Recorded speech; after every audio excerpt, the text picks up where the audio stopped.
Berlin, May 1945. The capital of the Third Reich lay in ruins. As the gunfire from the Soviet Red Army and Western Allied forces ceased, Germany entered a period that historians call Zero Hour. But Zero Hour was not just a historical moment. It marked the collapse of the system. The law still existed, but those who enforced it did not. The seals were still there, but who had the authority to stamp them? In the weeks after the war, the occupying forces were not concerned with investigating the past, but with preventing society from collapsing entirely. Food, healthcare, transportation, temporary housing, and controlling the flow of refugees. This collapse was not just the failure of an army, but the disintegration of the entire state apparatus. In the offices of the Reich Security Main Office and the Foreign Ministry, documents were burned. When the records vanished, the people became anonymous. Personal files, ration cards, military records, all were severed. A person could now only be identified by what they declared themselves to be. In this chaos, about 12 million refugees moved across Germany. This movement created a noise environment. When too many people were on the move, it became difficult to detect anomalies. Checkpoints often relied on basic factors. Were there documents? Did the story make sense? And did anyone recognize them? Amid this turmoil, senior officials of the SS and the Nazi Party saw a major loophole. When the storage system was wiped out, identity became something that could be recreated according to the post-war standards. Verification now only required a set of plausible documents and a smooth story to pass through the overburdened layers of checks. Contrary to dramatic escape scenes, many Nazi officials were not in a hurry to leave Germany. Their strategy was to sink to the bottom. The greatest barrier at that time was not the borders, but the waves of prisoner and identity checks. Thus, the first step of escape was not to run far, but to reduce visibility, to gain time. After the war, identification was not just through documents, but also through the body and military habits, how one responded about their unit, rank, and professional language. They did not just need a new name, but a complete role, everything from attire, speech, to the reflexes of a low-ranking soldier. SS officers discarded their black uniforms, but they still faced a major issue: the blood group tattoo under the left armpit, the mandatory mark of the SS. Many tried to burn or cut off this area of skin, leaving behind distinctive scars, which later became important clues in investigations. Many chose to downgrade, disguising themselves as Wehrmacht infantrymen prisoners, who were generally treated more leniently. In the eyes of the control forces, among the scattered soldiers, an infantryman was rarely a target for interrogation. Others merged into the civilian crowd, posing as forced laborers or refugees from the East. They used documents suitable for the post-war era: ration cards, temporary residence papers, work certificates. These documents did not confirm the past, but were enough to survive in the present. While the world watched the Nuremberg trials, some key figures of the old regime began to evaporate from historical records. But disappearance was just the first step. To travel thousands of kilometers and resettle on another continent, they needed something that an individual could not create: logistics papers, safe stops, transport routes, cash, and patient intermediaries. And that is when the story turned to a new chapter. Ratlines, the infrastructure of escape. History calls these escape routes Ratlines' secret logistical networks that helped former Nazi officials flee Europe after the war. To travel from Central Europe to South America, an individual could not manage on their own. They needed a system, documents, safe stops, and enough financial backing to pass through multiple layers of checks. In reality, there were several different routes, but one of the most prominent was the Rome route. The fugitives crossed the Alps, navigating treacherous passes in Tyrol to enter Italy, then gathered in Rome or Genoa, and from there boarded ships to South America. This was not only a geographical journey, but a series of carefully organized transfer points, with each stage requiring guides, safe houses, and the proper paperwork. One critical link in the Ratlines was the paperwork. After the war, tens of thousands of humanitarian passports were issued to stateless individuals. In a context of an overburdened system, verification was mostly based on personal testimony. This loophole allowed those with concealed pasts to create a new identity that was legitimate enough to travel and survive. Adolf Eichmann is a prime example. To become Ricardo Clement, he not only changed his name but also needed a fabricated biography. In Italy, support from clergy helped Eichmann obtain temporary documents confirming he was a refugee from Central Europe. With these papers, he was able to pass through checkpoints without detection. Around the Ratlines, many legends exist, especially the secret organization Odessa. However, later research showed that the reality was not as simple. There was no central command, but rather small, scattered groups, each responsible for one aspect: documents, finances, safe houses, or transportation. This fragmented structure made it nearly impossible to dismantle the entire network. The funding for these networks came from gold and assets that had been smuggled away before Germany's surrender, or from secret accounts abroad. This flow of money helped the fugitives maintain a stable life for months, or even years, while waiting for the opportunity to leave Europe. Monasteries and churches along the Alps served as safe transfer points. Here, former officers could hide out for extended periods, waiting for paperwork or the next journey, almost beyond the reach of Allied authorities. The Ratlines were not just escape routes. They were products of a time when administrative looseness, post-war crises, and political compromises opened the door for the past to disappear from the world's sight. By the late 1940s, Argentina, under the leadership of President Juan Perón, had become a destination for former Nazi officials. But this was not just a blind humanitarian act. It was a carefully calculated geopolitical strategy. Perón was not only seeking war, refugees, but he also understood the strategic value of importing military intelligence. Juan Perón's thinking: importing military intelligence. Perón believed that a third war between the West and the Soviet Union was inevitable. He wanted Argentina to become an industrial and military powerhouse, independent from foreign influence. To achieve this, he needed technology, especially in the fields of military and aviation technologies that Argentina could not quickly develop after the war.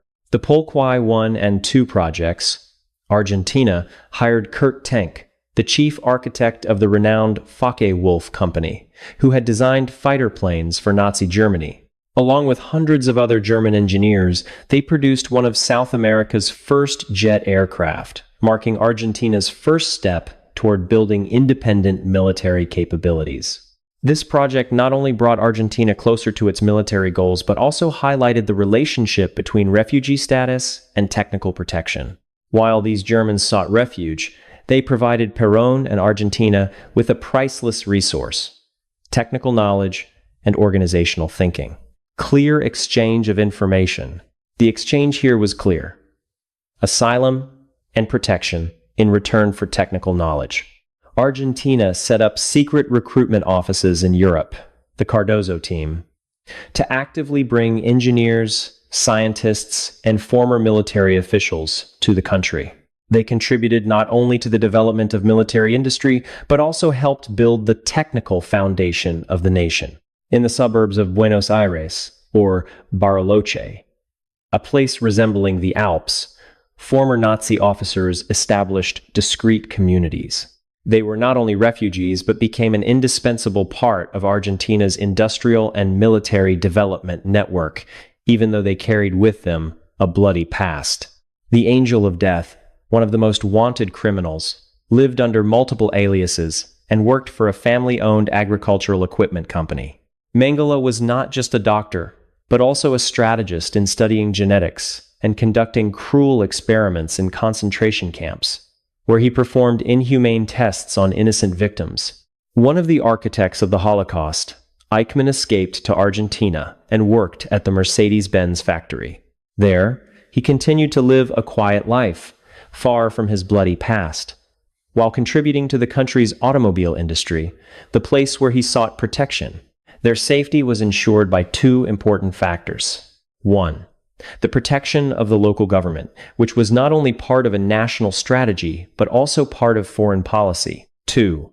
The absolute silence of the German community, which maintained military discipline in civilian life, supporting each other financially and warning each other of any disturbances. This is the paradox of history. Those who caused devastation in Europe contributed to building the technical infrastructure of a nation in the opposite hemisphere.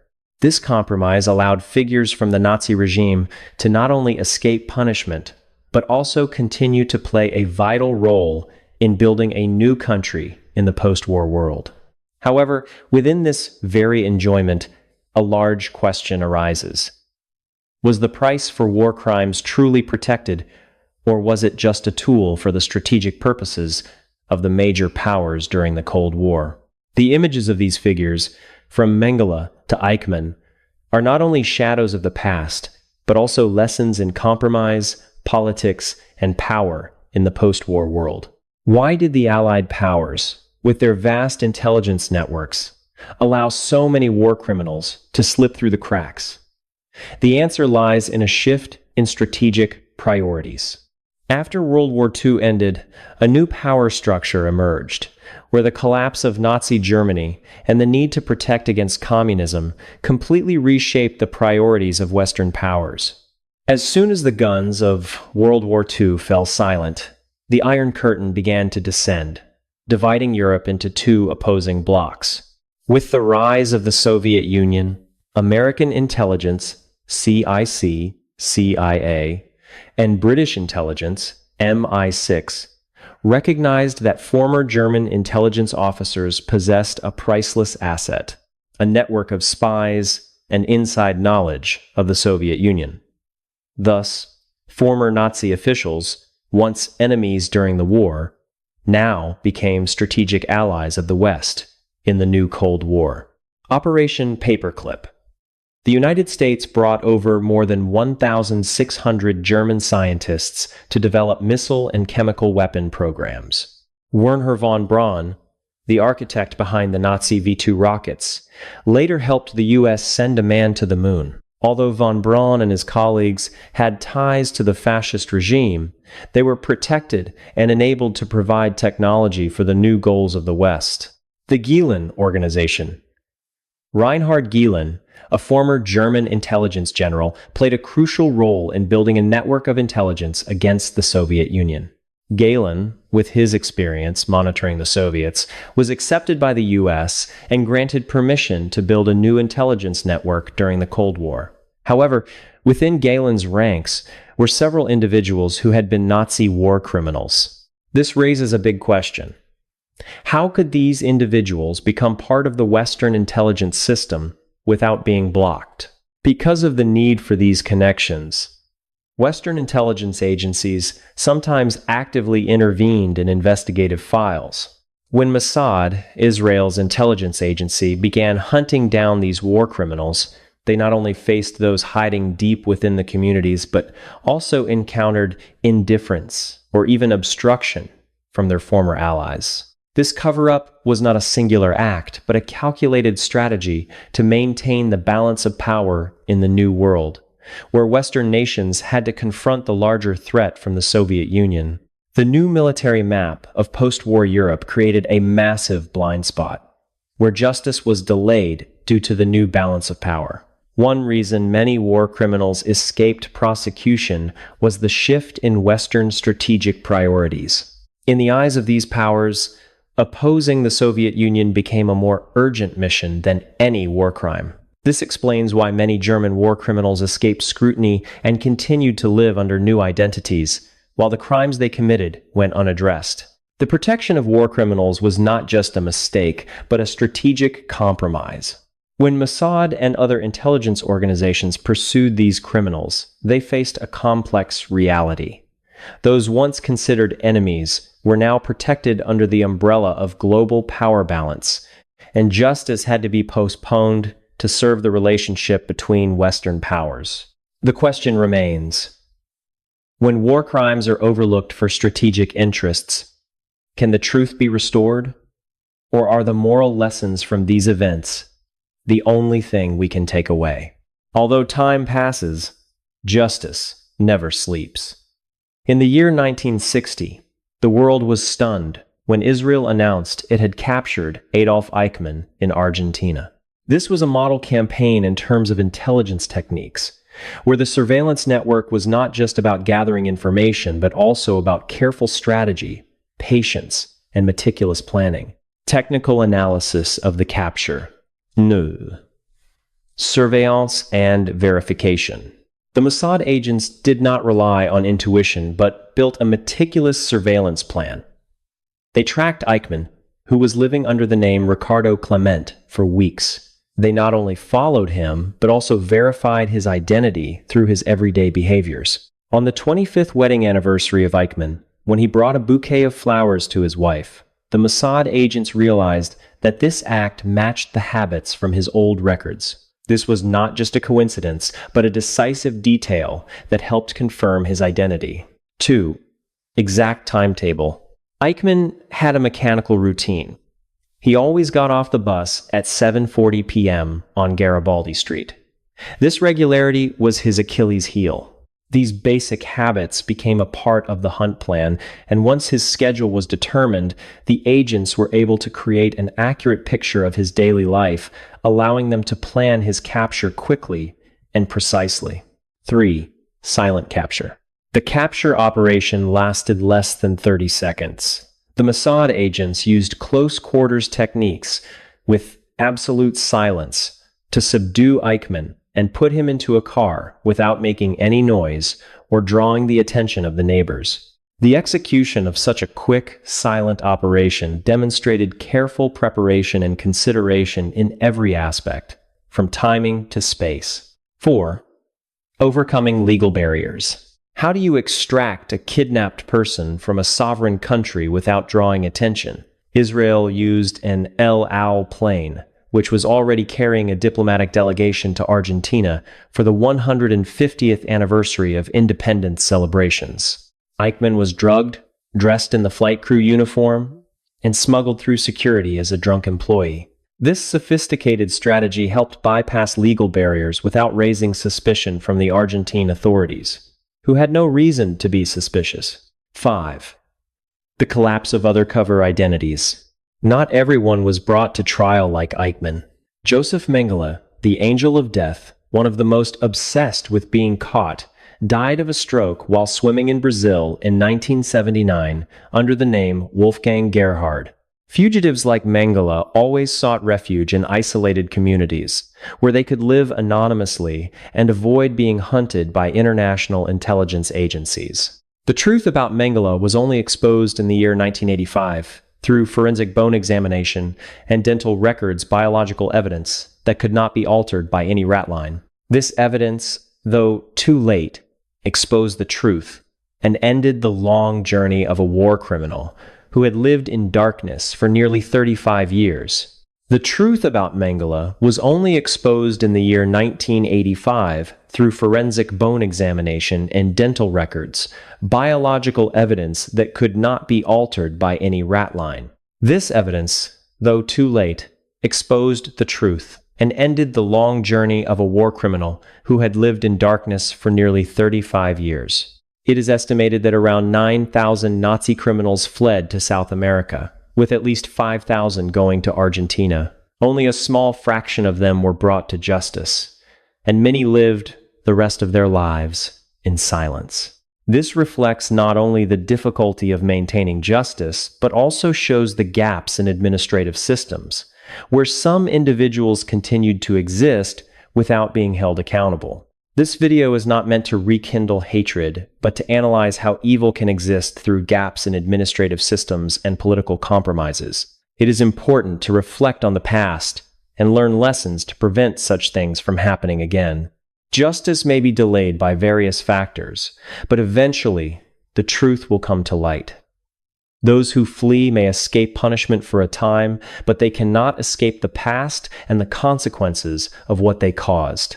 Although the records at Nuremberg or Jerusalem may have been closed, the lessons about logistics, techniques, and ethics from this pursuit still hold value for future generations. Thank you for watching, and please leave your thoughts in the comments below the video.